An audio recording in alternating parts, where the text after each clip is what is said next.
Hello students, आज हम लोग बात करेंगे कि how can we create an object.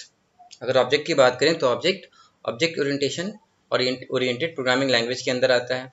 अब इस ऑब्जेक्ट ओरिएंटेड प्रोग्रामिंग लैंग्वेज के अंदर बहुत सारे ऐसे प्रोग्रामिंग लैंग्वेज है जहाँ पे ऑब्जेक्ट हम क्रिएट कर सकते हैं, जैसे C++ है, जावा है, इसके तरह के बहुत सारे हैं। तो on the basis of Java, on the platform of Java, I am going to describe how to create an object. अगर हम बात करें ऑब्जेक्ट की, तो ऑब्जेक्ट कहते हैं किसको? तो ऑब्जेक्ट हम लोग कह सकते हैं कि it is an instance of A class. Object की हम बात करें तो कहते हैं कि ये क्लास का इंस्टेंस है ना, जो क्या काम करता है? क्लास को इंस्टेंशिएट करता है। अगर हम लोग देखें यहाँ पे कि क्रिएट करने के लिए, ऑब्जेक्ट क्रिएट करने के लिए हमको क्या करना पड़ेगा, तो यहाँ एक छोटा सा एग्जांपल लिखा है हमारे पास, जैसे date today equals to new date. अगर इस स्टेटमेंट की बात करें तो ये स्टेटमेंट क्या कहता है कि ये स्टेटमेंट क्रिएट कर रहा है object, it creates a new date object. इस डेट के लिए एक नया ऑब्जेक्ट क्रिएट कर रहा है। अब डेट क्या है? तो कहता है date is a class in Java dot util package. अब अगर हम लोग बात करें क्लास की, सबसे पहले तो क्लास की अगर हम बात करते हैं तो क्लास के अंदर हर हाल में मेथड्स होना चाहिए, अदरवाइज उस क्लास का कोई यूज़ नहीं। हम लोग उस क्लास का कोई यूज़ नहीं कर पाते हैं अगर क्लास का कोई मेथड ना हो, उसका कोई बिहेवियर ना हो, उसका कोई एट्रीब्यूट ना हो। दूसरी तरह से अगर हम देखें तो कहता है कि अगर उसी हम लोग क्लास की बात करें तो क्लास के अंदर हम देख सकते हैं कि क्लास होता है क्या, क्लास के पास क्लास हम लोग यूज़ कैसे करेंगे? तो जावा में हम लोग जानते हैं कि एक पैकेज टर्म यूज़ होता है। पैकेज कलेक्शन ऑफ क्लासेस को कहते हैं हम लोग पैकेज, है ना। तो जितने भी हम लोग क्लास को यूज़ करते हैं अपने प्रोग्राम में, तो सारे क्लास कहीं ना कहीं किसी न किसी पैकेज के अंदर आता है। तो हम लोगों को पैकेज को इंपोर्ट करना पड़ता है। सपोज अगर आईओ पैकेज को हम इंपोर्ट कर रहे हैं तो उससे रिलेटेड जो भी क्लासेस हमारे पास है, जैसे बफर रीडर, स्कैनर, ये सारे क्लास को हम लोग यूज़ कर पाते हैं by importing IO package in Java program. तो अगर हम देखें यहाँ पे जो आपके स्क्रीन पे हाईलाइटेड है कि जावा डॉट यूटिल पैकेज, ये यूटिल पैकेज होता है क्या? तो हर एक प्रोग्राम में बाय डिफ़ॉल्ट ये पैकेज इंपोर्ट कर रहा होता है। प्रोग्रामर को इस पैकेज को इंपोर्ट करने की ज़रूरत नहीं पड़ती है, सारे प्रोग्राम में बाय डिफ़ॉल्ट ये पैकेज खुद से आपका इंपोर्ट होता है। अब हम देखें अगर इस स्टेटमेंट पे, तो कहता है कि this statement creates a new date object. This single statement actually perform 3 action. अगर इस स्टेटमेंट की बात करें तो ये स्टेटमेंट 3 एक्शन परफॉर्म कर रहा है। कौन कौन सा? तो डिक्लेरेशन, इंस्टेंशिएशन एंड द इनिशियलाइजेशन। मतलब ऑब्जेक्ट डिक्लेयर हो रहा है, ऑब्जेक्ट इंस्टेंशिएट हो रहा है और ऑब्जेक्ट इनिशियलाइज्ड हो रहा है।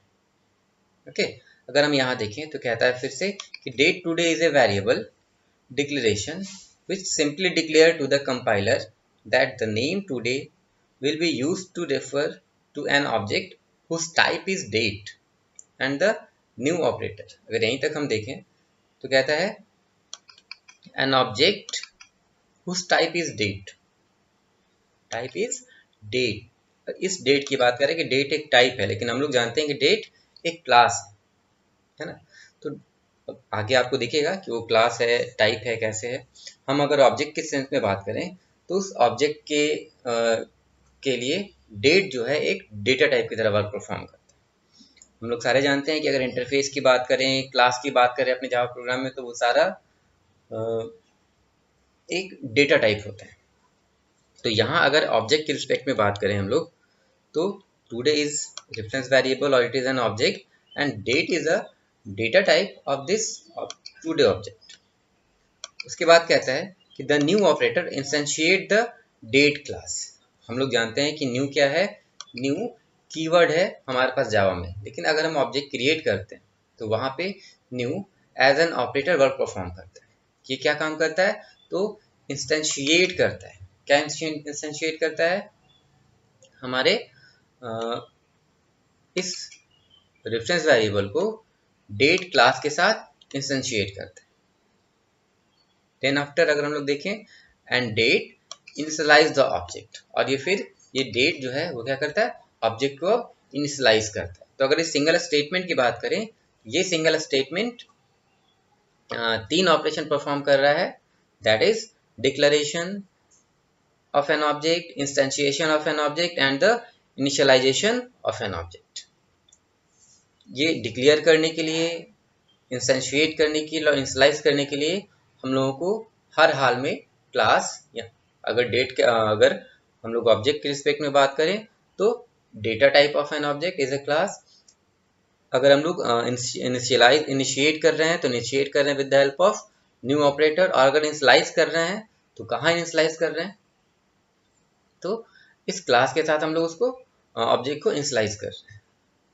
अब अगर हम लोग बात करें डिक्लेरेशन ऑफ एन ऑब्जेक्ट की, how can we declare an object, तो ऊपर के सेंटेंस में हम लोगों ने देखा कि एक सेंटेंस में हम लोगों ने ऑब्जेक्ट डिक्लेयर कर लिया, लेकिन कोई जरूरी नहीं है कि हम लोग एक सेंटेंस में ही ऑब्जेक्ट डिक्लेयर करें, मल्टीपल सेंटेंस में, मल्टीपल लाइन्स में हम लोग ऑब्जेक्ट डिक्लेयर कर सकते हैं।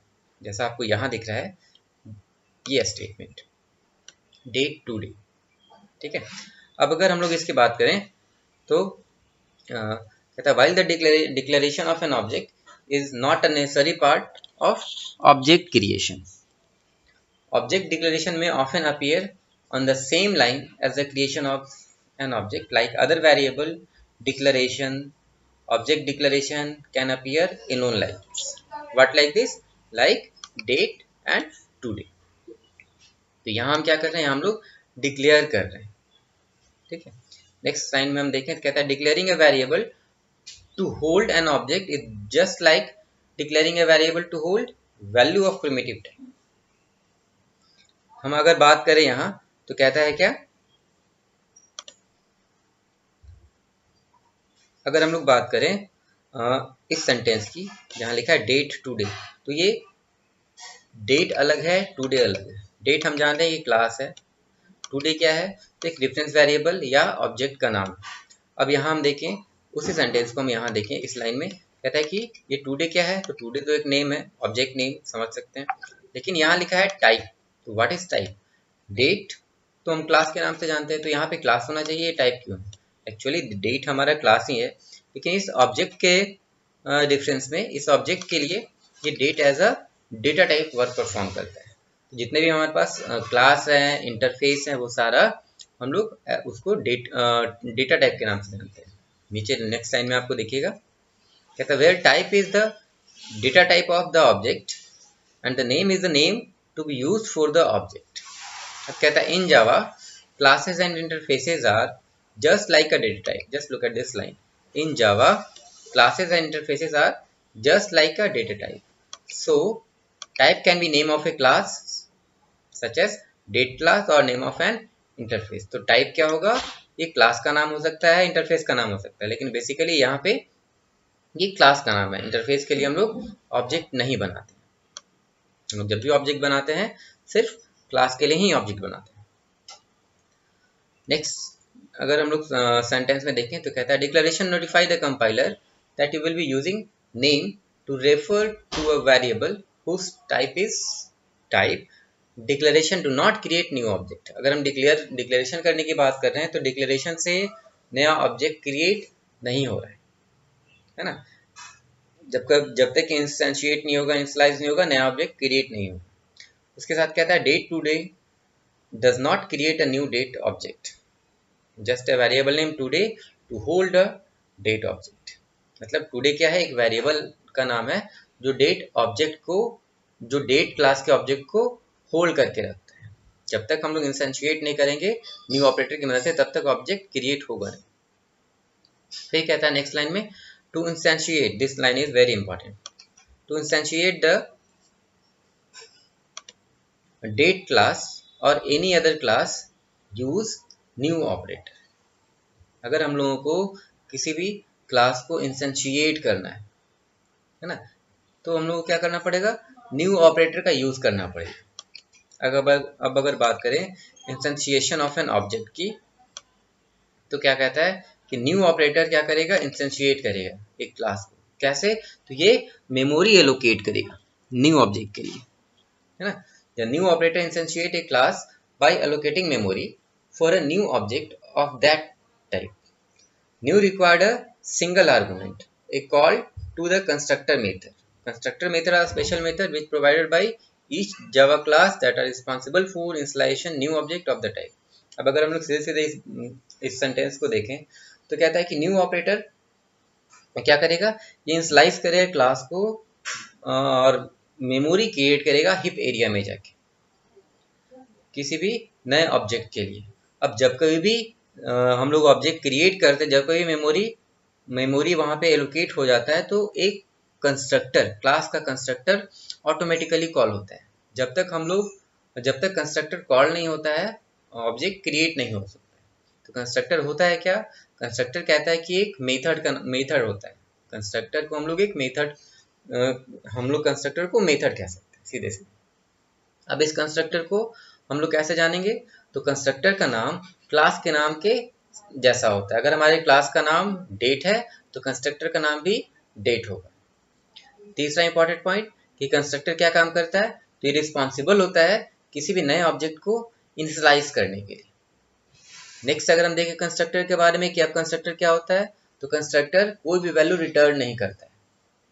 दूसरा सबसे इंपॉर्टेंट कि हम लोग हर एक मेथड को कॉल करते हैं। बाकी जितने भी मेथड्स हमारे पास अवेलेबल हैं उन सारे मेथड्स को हम लोग एक्सेस करने के लिए रेफरेंस वेरिएबल यानी कि ऑब्जेक्ट की मदद से हम लोग कॉल करते हैं, लेकिन कंस्ट्रक्टर को हम कॉल नहीं करते हैं।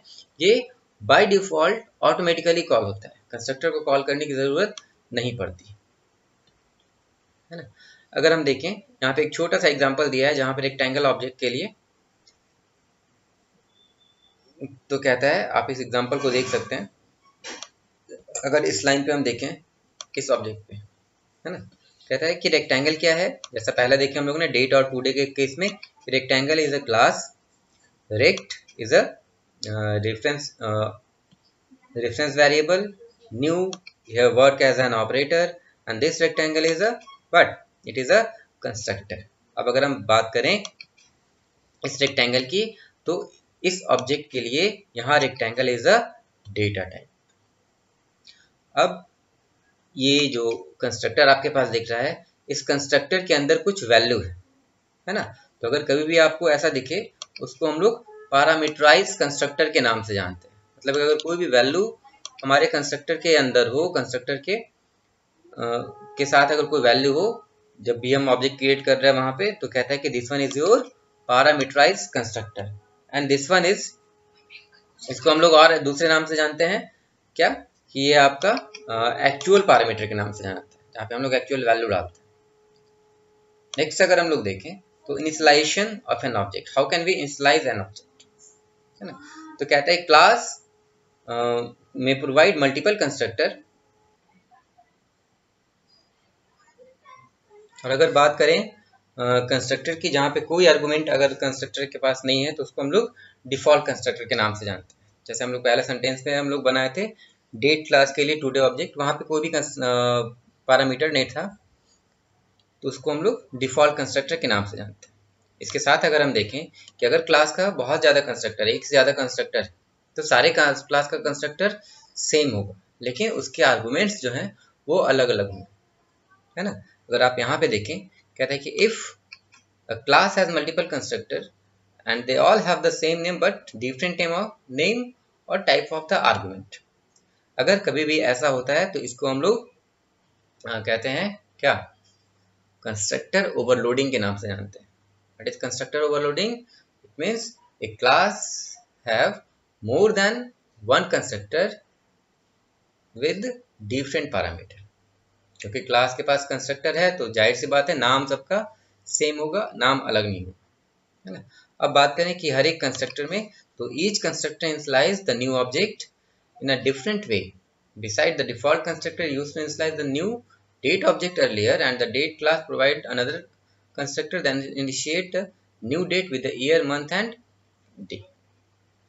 अगर हम लोग यहाँ बात करें इस एग्जांपल की, हम लोग बात करें जो ऑब्जेक्ट क्रिएट करने के लिए हम लोगों ने बनाया है, तो कहता है कि डेट क्या है, तो class my birthday is an object और इसके अंदर हम देखें कहता है कि ये this one is our parameterize constructor. ठीक है, ये था आपके पास ऑब्जेक्ट क्रिएट कैसे किया जाता है, ऑब्जेक्ट क्रिएट करने के लिए क्या क्या ज़रूरत हम लोगों को पड़ती है, उससे रिलेटेड आपके पास ट्यूटोरियल वीडियो। अब इसके आप इससे रिलेटेड कोई भी अगर इशू है, कोई भी सवाल है तो आप कमेंट करें। Okay, thank you.